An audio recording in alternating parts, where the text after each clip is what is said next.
Hello everyone, with patch 7.2 came the option of building different towers. We've gone over the Mage Tower, but today let's go over the Nether Disruptor, which is used to craft BOE crafted legendary items in this expansion. So specifically we are going to be looking at Rethu's, which is the Blacksmithing Legendary, how to craft it and how it ranks up to all of the other legendaries that are currently in game. So the first thing you need to do is farm out 8,000 nether shards, and this is to buy a nether shard essence. This is going to be required to craft the BOE legendary. Next thing you need to work on is hitting max level in blacksmithing. This is 800. So if you haven't done this already, it takes a long time and a lot of money, so start grinding that out. You are going to need 65 Blood of Sargeras and 125 Demon Steel bars. One thing that I should know is even if you don't have these mats offhand, you should pick up the quest regardless, because you can complete the quest even if the Nether Disruptor is destroyed. So pick up the quest and do it at your own leisure. Now, as part of the quest, the 4 things you need to do is grind out Demon Steel armor in the Broken Shore, complete Trial of Valor by defeating Helia, and this can be done in LFR difficulty, normal, heroic, or mythic, complete Halls of Valor, and complete Neltharion's Lair, which Halls of Valor and Neltharion's Lair need to be done in mythic difficulty.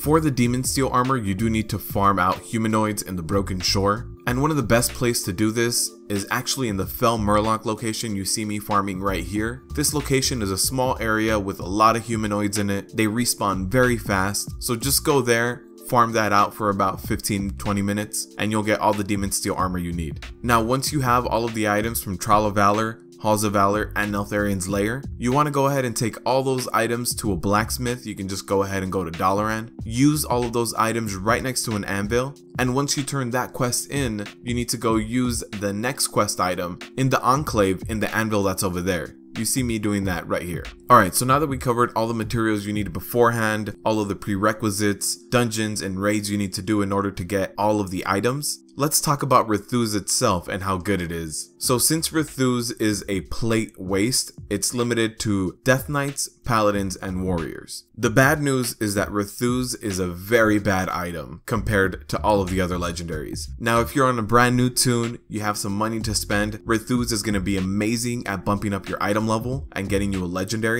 One other positive of Rethu's is that it does not count against you for bad luck protection, so it won't take you any longer to get more legendary items even if you did buy Rethu's and equip it. But for every single plate class, DK, Paladin, and Warrior, and every single spec in it, whether it's tanking or DPSing, Rethu's is in the bottom 3 of all legendaries for that class and spec. That means whether you're DPSing, tanking, whatever you're doing, Rethu's is not going to be a very good legendary for you. The main purpose for Rethu's is to give you an item level bump up, give you some effects that you can actually use while world questing or running dungeons or raids, but since it is BOE and you can just buy it from the auction house without any investment, it's not a very good legendary, and it shows. Now, another reason why I think Rethu's is also suffering and it's as low as it is, it does have 3 gem slots. However, in Legion, the majority of our gems are secondary stats. You can equip 1 primary stat, but since the changes with 7.2 that made secondary stats worse and primary stats better, and the fact that gems are only secondary stats is a huge hit for this legendary. So to be honest, if you have any 2 other legendaries for your class, Rethu's is not going to be worth your money. If you have extra money to burn and a brand new toon that can equip plate, you can go ahead and throw that item on them. It's going to be a nice bump up, but this particular legendary item is a bit of a disappointment.